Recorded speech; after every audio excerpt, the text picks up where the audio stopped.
quick. Okay, there we go. Perfect. All right, so some disclosures. If you have any questions, again, use the chat feature to get a hold of us. Let's start. So today we're going to cover the 9 steps to prepare for a successful retirement. Obviously, you're here today with us. You're going to attend. We're going to be giving away a copy of the handbook after the event, so we'll be emailing that to all the attendees. You're going to get a free copy of the handbook, as well as the retirement toolkit. And we're going to teach you how to avoid the common roadblocks. We're going to learn some basic investing tips. We're going to build your vision for retirement. We're going to cover the toolkit. We won't complete it today, but we're going to go over it. Justin's going to go in detail on the retirement toolkit. We're also going to show you a little trick that we use at the end to give you something to walk away with as far as a score goes. And finally, there were 2 points, but really to decide to hire a pro or do this yourself, we're going to teach you what to look for when doing both. And of course, our goal here is to teach you how to prepare for and retire and enjoy all life has to offer. So, fun little comic here. We're in a recession and maybe a smart time to buy. Buy, are you leaving? Did she get fired? Layoffs, this is so depressing. Depression, we're in a depression, sell. We hear it all the time, Chevron stock, right? So by attending this event, we showed you a few items here as far as what we're going to cover. So let's jump right into it. Our team, we are fee-only investment advisors. We are fiduciaries. We offer 2 services, financial planning and investment management. These are our 4 wealth advisors at Warren Street Wealth Advisors. That's myself there, along with Blake, Emily, and Justin Rucci on the far right is on the call with us today. And you're lucky to have him. He's going to cover a lot of content, some really valuable stuff for you, and it's all specific to Chevron. And don't forget our operations teams. They're the ones that make us look great and to keep the pirate ship floating. And of course, Lynn Hanson, anybody in the South Bay area who has questions after today's call, Lynn Hanson is your person. We're going to give you his contact information at the end of the call. So if you have any follow-up you need, that is your person to talk to. Lynn got us a tour of the Chevron refinery a few years back. So that's over, I think, in the coker division there. So no, I'm just kidding. That's not, but Lynn likes that. All right, so here we go. Steps for a successful retirement. 1, you're here today, so you've already checked that one off. 2, read the retirement handbook. So without further ado, I'm going to introduce Justin, and Justin's going to take over on this spot. Justin. Yes, thank you, Carrie. You bet. So we're going to run through the retirement handbook at a high level. Like Carrie said at the beginning, you are going to get a copy of this after today's call. So you'll be able to go through it in more detail, and obviously any follow-up questions you have will be available to answer.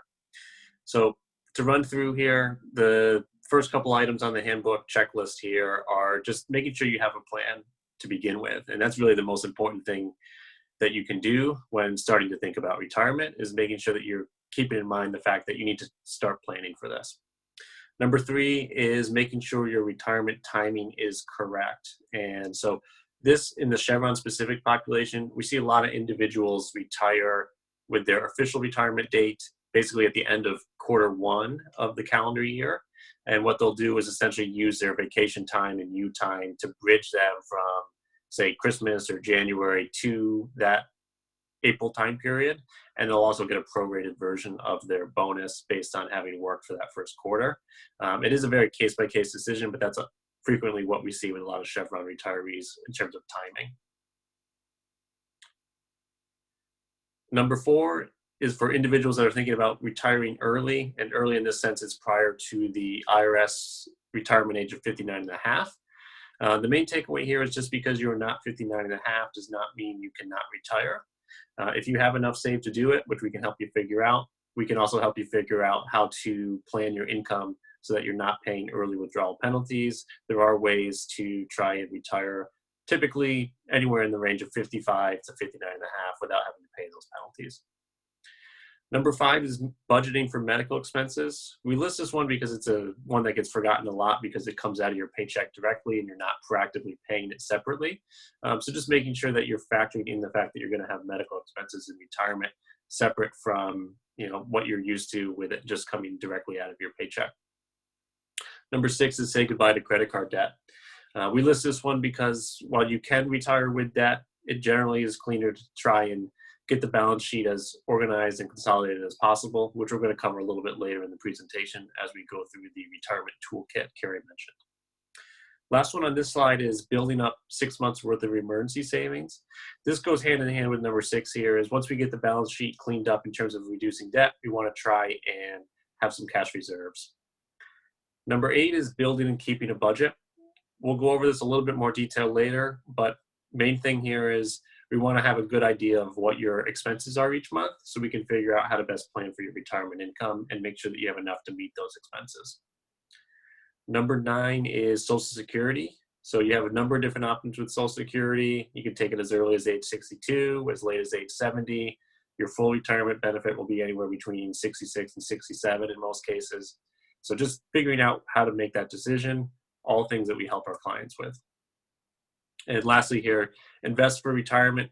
That means making sure you're diversified, you're taking advantage of 401ks and other tax advantage accounts, and you're invested at a risk level that's appropriate for your age and time horizon. The next section here is roadblocks. So these are some things that we see commonly for individuals that maybe have a little bit of a roadblock or tough time getting into retirement. So things to avoid. You'll see number 1 and number 5 are things I've already mentioned here. They should look familiar, either failure to plan or procrastinating planning altogether. So by being here, you've already kind of checked these 2 off the list. So that's obviously a good thing. Number 2, lack of financial knowledge. Again, by being here, you're helping to improve this. The decisions that have to get made as part of retirement are not things that are taught at work. They're not taught in school. So just trying to get educated in these topics or seeking counsel as needed so you have somebody that has experience doing these things on your behalf is an important step in getting retirement set. Number 3 is inflation, rising prices. We haven't seen a lot of this lately, but if we look back, say 10 or 20 years at what certain things cost back then versus what they cost today, obviously prices tend to go up over time. And so making sure we're factoring that into your retirement plan is something we do for all of our clients so that we're planning for the ability to pay for those rising costs throughout your retirement. And lastly, here is tax burden. Just because you are retired does not mean taxes go away. Payroll tax will, but you'll still have federal income tax on 401k or IRA distributions.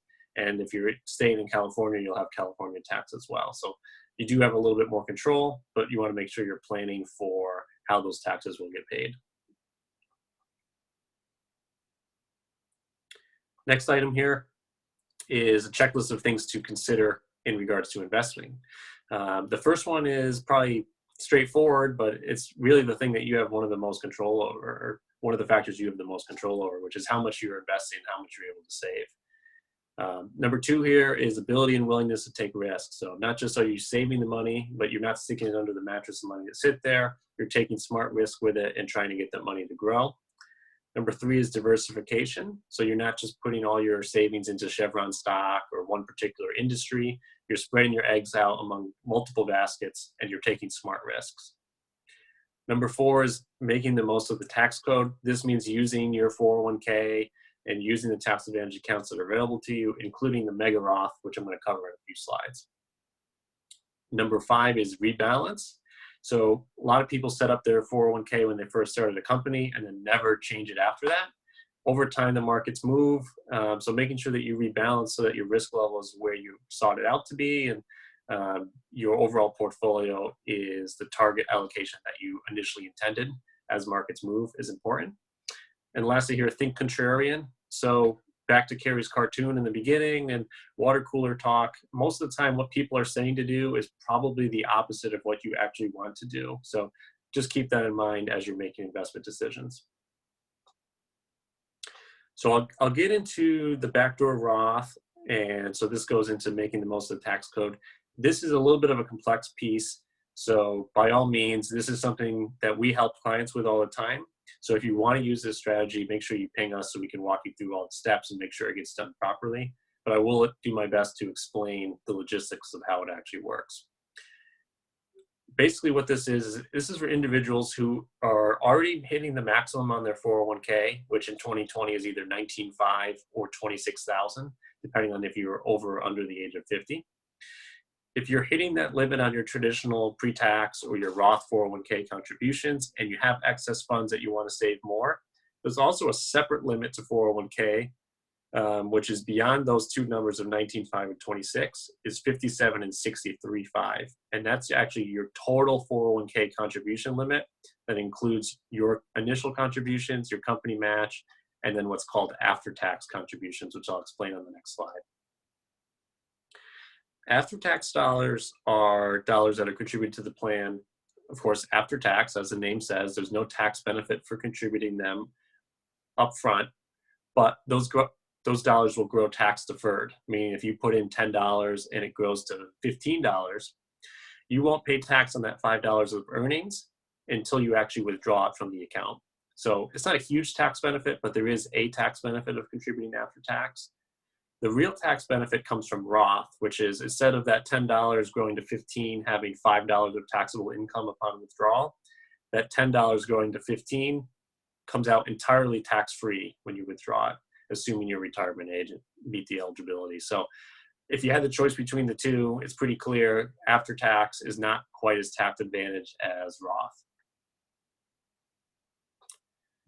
So I'll run through an example of a Chevron employee making $100,000 a year and how they can try and take advantage of this strategy.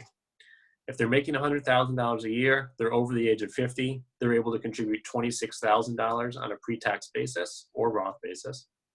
Their normal contribution they're probably used to. They're getting a Chevron match of $8,000 or 8%.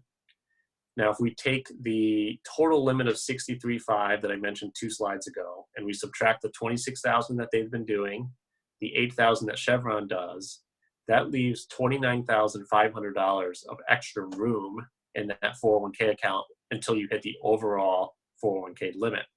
So essentially that means $29,500 could be contributed on an after-tax basis.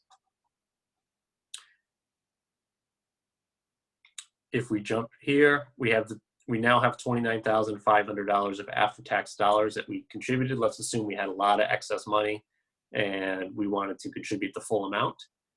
That $29,500, if we don't do anything, it'll grow tax deferred like I mentioned a couple slides ago.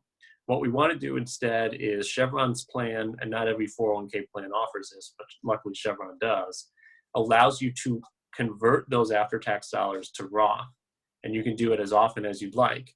So essentially you could take your after-tax contributions, roll them to a Roth IRA, and then from that point on, they will grow tax-free. And so you'll see in the fine print on this slide is any earnings that accumulate between the after-tax contribution date and the Roth conversion date is going to be taxable money. So you either have to pay tax to convert it, or you just have to leave it in the pre-tax bucket. So there are some advantages of doing these conversions more often than not. The other thing on here is you do not need to be 59 and a half to do this. Anyone can do this regardless of age. So if you have excess money you want to add on a tax advantage basis to retirement and you're already hitting your maximum, the short answer is we can help you figure out how to save more and save taxes in the process. This chart illustrates what I just described, which is essentially the green portion is your after-tax dollars. So the green is your $10 in my scenario. The blue is the $5 in my scenario. So if you contributed 10, it grows to 15, and then you decide to convert it after that, your $5 of growth will go into your just regular IRA, it'll stay in the pre-tax money, and your $10 of after-tax contribution will go into the Roth and will grow tax-free from that point on. What we want to do is try and contribute or convert as often as possible so that the blue is the smallest piece possible and the after-tax is growing tax-free as soon as possible. But this illustrates basically what the process looks like. So I'm going to pass it back to Kerry for this next section here. He's going to go over some of the lifestyle decisions that come with planning for retirement. Yeah, thanks, Justin.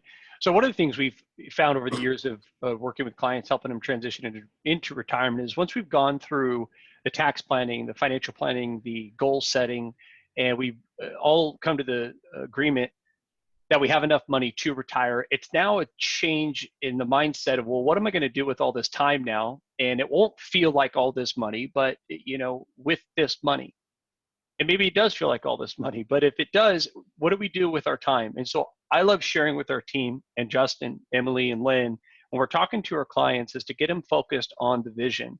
And what are they going to do now? Is it going to go back to school, maybe even switch careers or consult? And if you're going to consult, one of the things to keep in mind is that if you do consult, you become a small business and you want to think like a business owner. We do work with lots of business owners as well, so that's something we can dive into.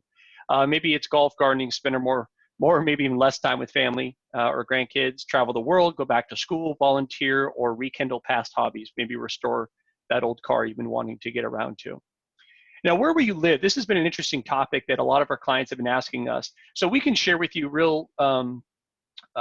very quickly what state is most tax friendly. The ones that are without state income tax that are nearby, Nevada, Washington State, Texas, those are probably the most popular.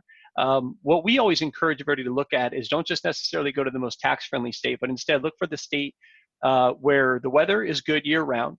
So if you do want to move out of state, travel there in the wintertime and spend a good amount of time there during the winter, because we typically vacation during the warm weather months. And while we might like Idaho, spend a winter there and make sure it's something that you can live with. So obviously, no surprise here, the areas in red are the most expensive places to live. No surprise, I think that red down in the corner is actually El Segundo. So it shouldn't be a surprise to see that. What we want to look at then is the 10 most and 10 least expensive metro areas. And surprise, surprise, the only thing I really want to point out here is 1, 2, 3, 4, 5, looks like 6. 1, 2, 3, 4, 5. Yeah, 6 of the 10 on the top most expensive metro areas are in California. So while it is expensive, it goes back to what we actually see clients doing in retirement, and what the data shows us is they typically reside in the area that has family, so relationships, and the weather that they prefer. This is a fun little one, 10 best places to live in the US. Austin, Texas ranks #1 according to this study. It was a few years back by Inc.com. Colorado Springs, Colorado comes up here a couple of times. You got Fayetteville, Arkansas, Portland, Oregon. Portland, Oregon's interesting. We had a client retire in the state of Washington, and then they're on the south side, but then they travel over into Portland, being on the north side of Oregon. So they avoid paying state income tax, and then when they buy their goods, they'll travel across the bridge over into Portland and buy their goods and then travel back. So pretty common, but a nice way to avoid paying both income tax and a lot of sales tax.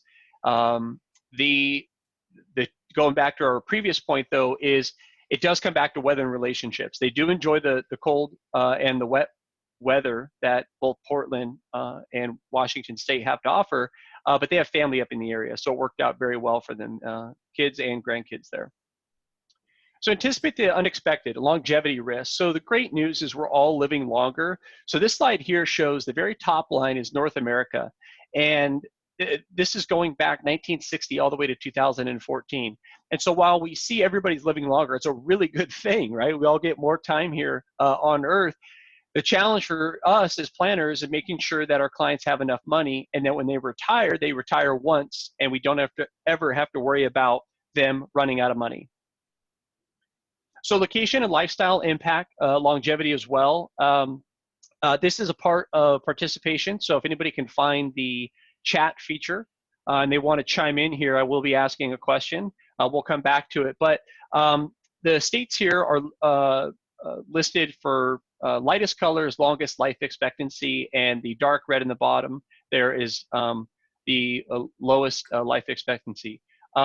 Justin, you can chime in here. What state is there in that dark red? I've already forgot. My geography wasn't that great. It is Mississippi. Mississippi, right along the right side of the river. So we got Louisiana, Mississippi, Alabama, Georgia, Florida. So yes. Mississippi there in dark red. Anybody want to put in the chat feature why they think that's dark red? We'll come back to that in a minute once we get a couple of answers.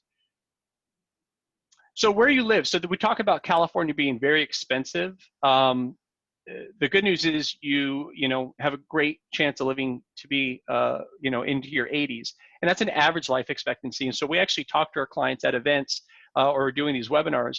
One thing you want to keep in mind is that's average life expectancy for everyone. So that's anybody who's passed in their teens, in their 20s, in their 30s, their 40s.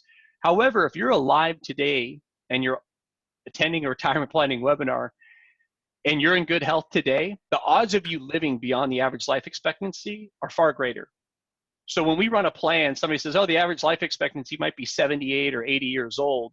If you're healthy today, and let's say you're 55 or you're 60 years old, the odds of you living into your 90s are much higher than someone who's alive and healthy today at the age of, let's say, 25, because you're taking in a lot of other averages. So keep that in mind as we share with you results and plan. So steps for a successful retirement, we're going to jump back here into the retirement toolkit. This is one, again, there's two pieces we're going to email everybody who attended today. It's the toolkit and the handbook. And so we're not going to actually do it right now. Some of you, I think, already have the toolkit, but we want you just to pay attention here. Justin's going to go into details on the toolkit, and that way when you get the toolkit from us, you have an idea on how to complete it. Yes, thanks, Gary. So the idea of the toolkit is essentially, hopefully your situation doesn't look quite like this, but the idea is to get it to look something from maybe a little bit disorganized to something a little bit more organized. So if we jump to the next slide, Carrie will show us what a screenshot of the toolkit looks like. So if right now, if your financial statements are kind of just in a box of papers, the goal is to try and get it concise onto a one-page format that lists all the different accounts that you have, as well as the account values associated with each, as well as all the different liabilities you have. So think of your 401k, your pension, your house, your bank accounts, your mortgage, car loans, whatever it may be, and have them all listed out on this form. And so this is designed to give you a good idea of what your total assets are, what your total liabilities are, and then if you net those two numbers against each other, what your overall net worth is. And so that's really what this net worth scorecard is. And we do find it's actually a helpful exercise, not just for planning for retirement, but sometimes for married couples that maybe have separate accounts and they don't realize, what accounts exist and what accounts their spouse has that maybe they don't realize or know about. So it's a good way to get on the same page for married couples, regardless of retirement timeline. The other piece of the retirement budget, or the retirement toolkit, rather, is the retirement budget. So I alluded to this a little bit earlier in the presentation when I mentioned the healthcare costs. So that's one of the things you want to make sure you add on to this. But what this exercise is designed to help us figure out, now that we know your net worth and we know what your assets and liabilities are, what are your expenses? Because we could look at your net worth and say you have, a large net worth and you should have enough to retire, but we can't really say that without knowing what you spend each month. And so we usually recommend spend 10, 15 minutes, try and jot down round figures of what a typical month looks like. We realize it varies month to month, but try and get a typical month of what your expenses are. Add in what you're paying for healthcare, and it'll be dependent on, sometimes and frequently retiree medical costs will change. So depending on what plan you end up going with and how old you are when you retire. But adding in some healthcare costs, looking at rough numbers of what you spend each month on each of these categories. This is designed to give you a rough idea of how much your monthly expenses are, which will allow us to figure out whether what you have saved is sufficient to help you meet what your current expenses are, or do adjustments need to be made. This next section here is kind of a do-it-yourself. So if you want to do a quick ratio test here to figure out, without going through a more formal retirement calculation of do you have enough saved to be able to retire, we kind of just put together a quick range that you can do on your own using this retirement toolkit. So you take your overall net worth from your net worth scorecard and you divide your annual expenses from that net worth on the retirement toolkit. What that does, and this is designed just to give you a rough idea by all means, but it's designed to give you basically a range of where hopefully you'll end up. Depending on age, of course, where you should be.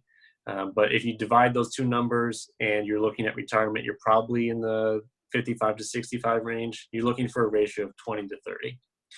Again, not set in stone. There could be somebody who has their entire net worth tied in their house, in which case that'd be very difficult to get retirement income out of. But this is just to give you a rough idea if you want to have a takeaway to do on your own. I'm going to pass it back to Kerry for a few slides here. He's going to go over some specifics on step 8 of our agenda about deciding whether you want to do this yourself or you want to ask for some help. Thanks, Justin. One of the things Lynn Hansen told me, he attended a retirement workshop by another financial planner years back, and when he was there, someone in the audience had asked, what do you charge for your services? And for some reason, that person could not answer that question. That typically means that person works on commission.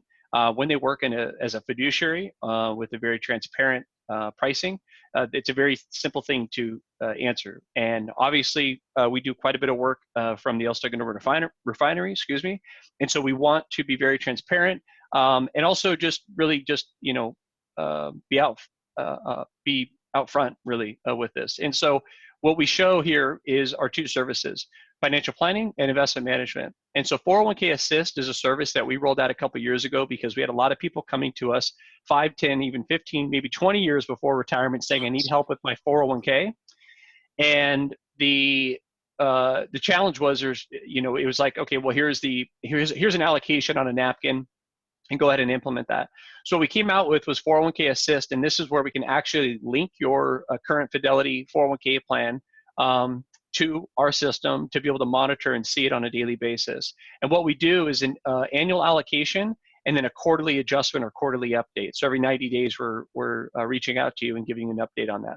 That's a once a year charge of $400. So if you're a year away from retirement, it's a real simple way to engage us, get started, make sure your investments are allocated correctly for retirement.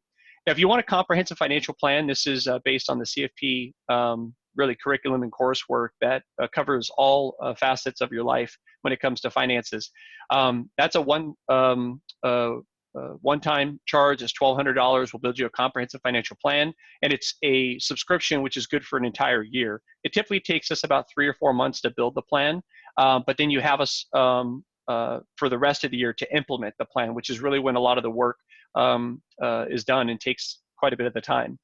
If you do a financial plan, yes, the $400 is waived, so we'll include the 401k Assist with that, so it's all in. And these are our fees on asset management. So the more money you have, the less you pay. We also do a friends and family pricing program. And so if you've been referred to us by a client, or you refer somebody to us, you get bundled pricing for up to 5 households or 5 families. So if you have, it's say, $500,000 when you retire, and you refer a friend that has $1.5 million, and there's $2 million between the two of you, you would get pricing as if you were one $2 million family, so tiered pricing. And we do that up to 5 families. And yes, engineers, I know you want to know what does that work out to be. So we did the math for you. If you had 5 people at $1 million each, the effective pricing on that is 0.83% for everybody. So that's the average price on that. Let's talk about our financial planning process. So our financial planning process is a 6-step process. It's established, which is a first screen share like this, a phone call, in-person meeting. We really prefer actually in person. And we also have an office over in El Segundo at the 222 building we can meet you at as well. Go through Discover. That's where we gather all the data. Then once we have everything and it's confirmed, we'll build a plan. We then come back with our solutions, and solutions are going to be all the recommendations.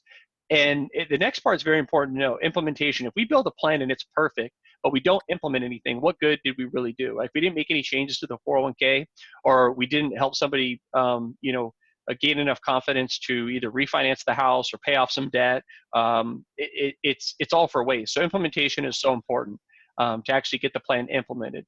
And finally, monitor and adapt. This is in years, 2, 3, 4, 5, 6 of working with us. Obviously, this year's been a very busy year for us because of all the news and all the market changes we've been seeing on a daily basis. But this is where we really earn our keep, is by sitting by the client and working with them and hearing if they're frustrated. If you're frustrated with us and you're frustrated with what we're doing, we want to know that. We do not want to see a client come and go. We want to be your partner for really, it's a 15 to 30-year vision as we see it. So once we build a plan on the back end, this is on the financial plan, we can link outside accounts, give you one simple, easy place to see everything, as opposed to that big pile of paperwork we saw earlier in the slides. And then when the plan is done, this is, again, the back end of the plan's done. We're now looking at output for, can you retire at age 53 and on how much money? We then have all the tools at our discretion to show you a bunch of different what-if scenarios. And yes, this accounts for inflation. Yes, this accounts for Social Security. Yes, this accounts for if the house gets paid off at some time in retirement. The back end of the tool is robust. There isn't anything that we have come across that we cannot put into one of these plans. So if you have an idea, let us know about it. So investment management, this is the percentage per year that I showed you on the bundled pricing. So how we actually manage money is it's what we call in the industry sleeve trading. So we have three core portfolios that we manage for all of our families and businesses.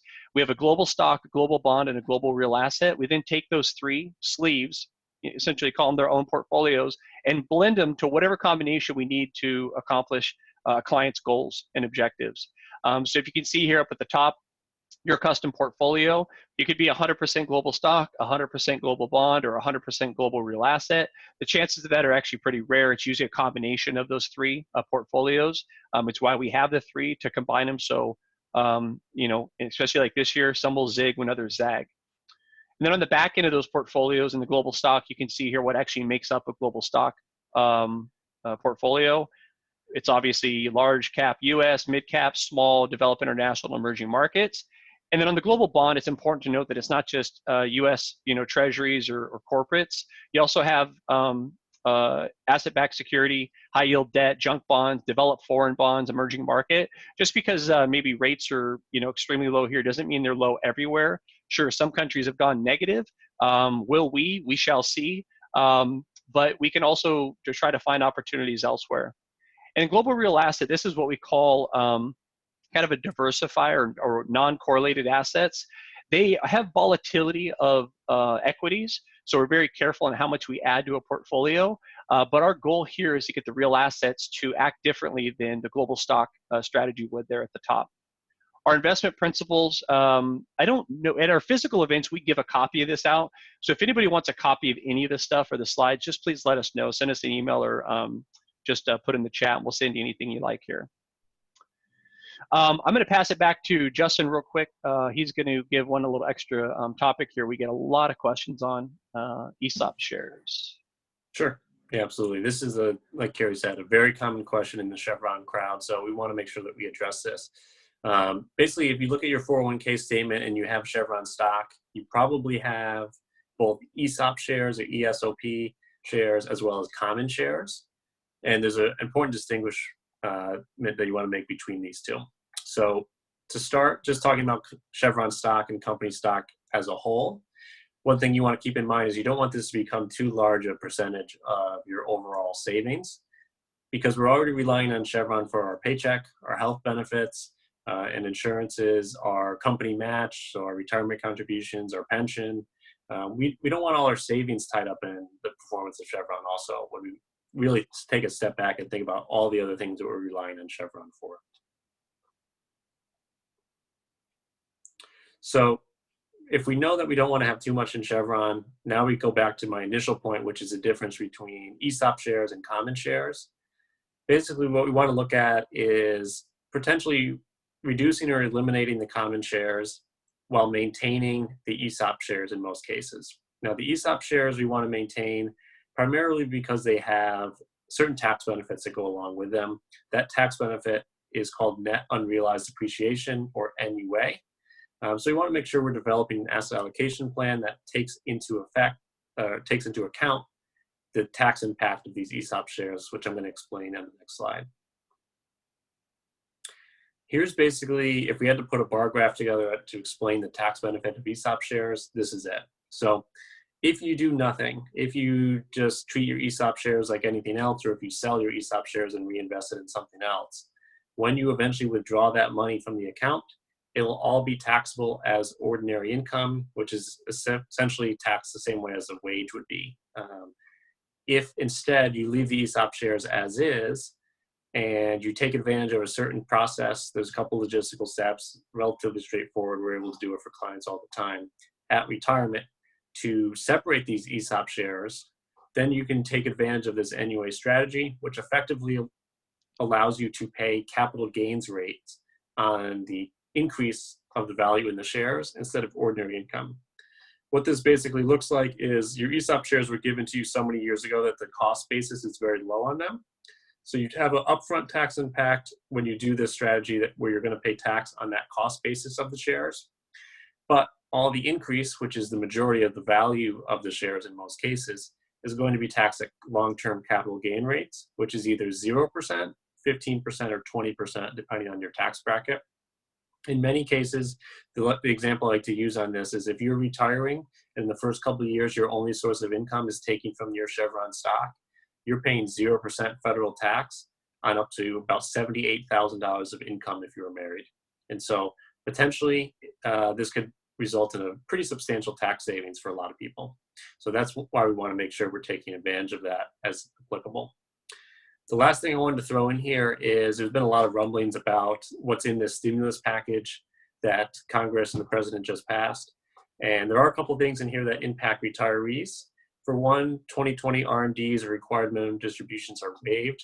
This is mostly applicable to people who are already retired, but this does also apply to individuals who have inherited accounts. So you could still be working and be taking distributions from an account that you inherited from a family member or otherwise.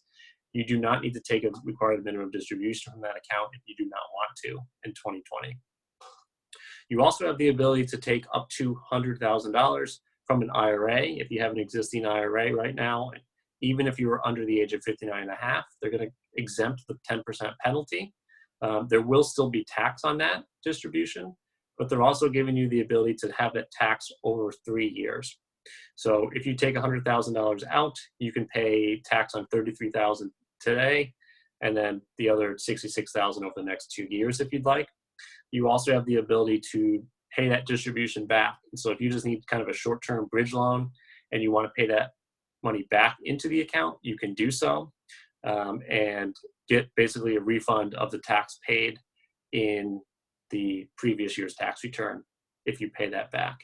The big caveat here is to do these distributions, you must basically self-certify that you were impacted by the coronavirus, meaning either you or a family member has the virus or you're impacted financially. Example would be basically lost income. Either you lost your job or your income was substantially reduced, etc.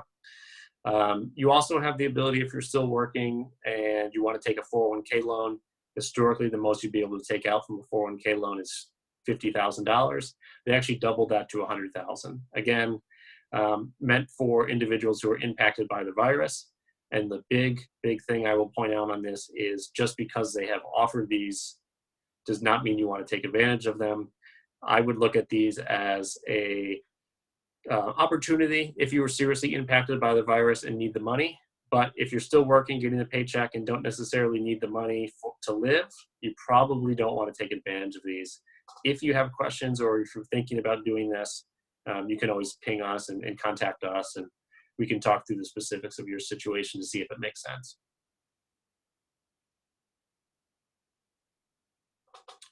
Well, now we're at the part where we take any questions. So I'm going to pause here for a brief moment. Anybody has any questions, please put them in the chat. And if nobody does, we will just kind of finish up here. And then what I want to make everybody know, we're going to come back and take questions. So if you do have questions, please put them in and we'll answer these live for you. If you want to get a hold of us, it's really easy to do. You can go to our website, warrenstreetwealth.com/schedule. And all of our calendars are up there. Anybody in the South Bay area and specific to Chevron, Lynn Hansen is the person to contact. You can also call us or text us on this number. Eileen actually responds to text at 714-876-6200. So if you want to get the toolkit or some slides, or you have any questions, you want to get a hold of Lynn and schedule some time to talk to him, that is the number to do so. And then finally, just send us an email, info@warrenstreetwealth.com. Our guarantee, we promise to put your interest first. As fiduciaries, we have to. And you get a free 30-minute retirement consultation, no strings attached, to discuss anything you want around advice from us and your retirement concerns. Anybody, we do have a handful of clients from the refinery who prefer Spanish first. And so we do have a fluent person on our team, and she is happy to assist anybody who needs that. Well, that's it. Okay, yeah, we just had one comment here, and then that's it, but no questions. So retirement planning webinar, oil and gas, that is the end of the workshop. I want to thank everybody for attending, and we look forward to helping you plan your retirement. So thank you very much.